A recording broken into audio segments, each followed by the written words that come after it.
Hey y'all, it's Kirk. So Ask Dr. Kirk, episode 28. Today's episode is brought to you by Treetop Christmas Farms. Check the link below.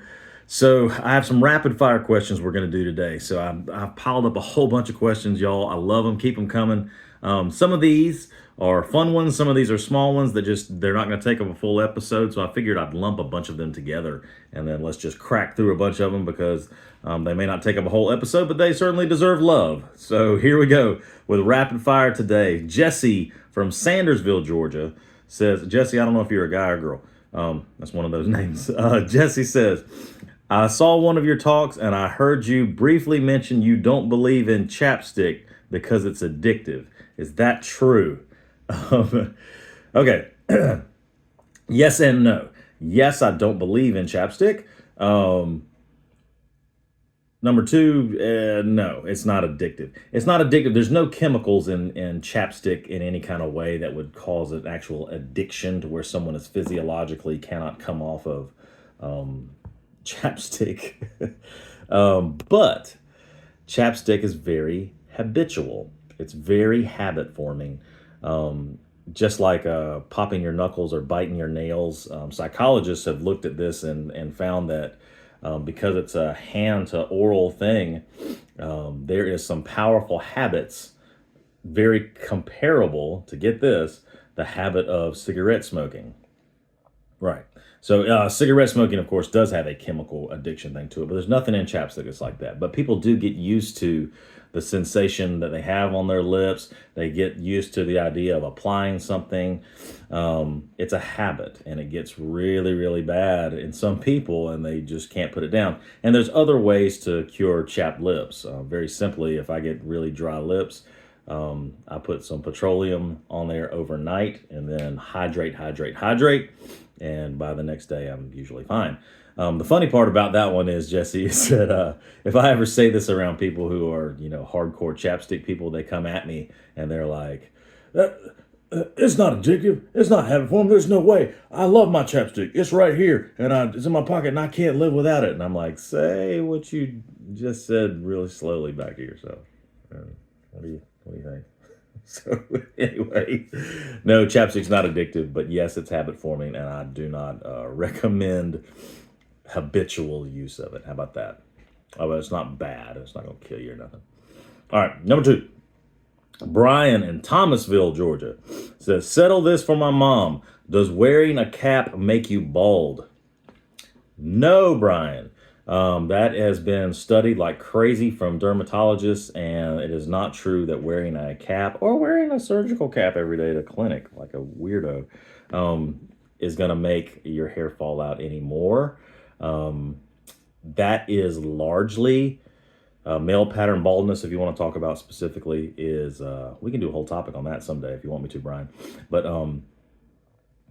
male pattern baldness is largely your genetics, environmental factors, your nutrition, but no, wearing a cap every day is not going to make anything worse. There is something called traction alopecia, where someone with really, really tight braids and stuff and pulling on the hair in a certain way can weaken some of the follicles. But that is something totally different. You really have to be latched down in order to do that. So it would take a really savage cap wear that you do to make that happen. But we can do some male pattern baldness stuff later. So good stuff, Brian in Thomasville. All right. Lastly,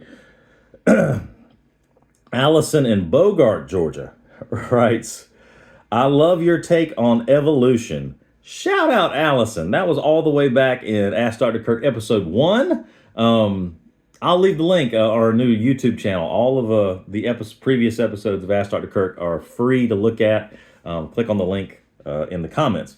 I love your take on evolution, says Allison. As a scientist, I'm really curious what your thought is on aliens. No way we're the only one in this big of a universe, right? Okay, Allison, I'll give you this fun answer. Understand that you're asking Dr. Kirk. I'm going to give you my answer. My answer is based in no sort of scientist whatsoever, because I'm not a space explorer or astrophysicist or whatever. Who's ever the expert is? NASA. I don't work for NASA. But aliens. What does Dr. Kirk believe about aliens? I do believe that there is other life out in this vast universe. Ooh. Controversial, I know. However, you're going to be disappointed in my answer, Allison.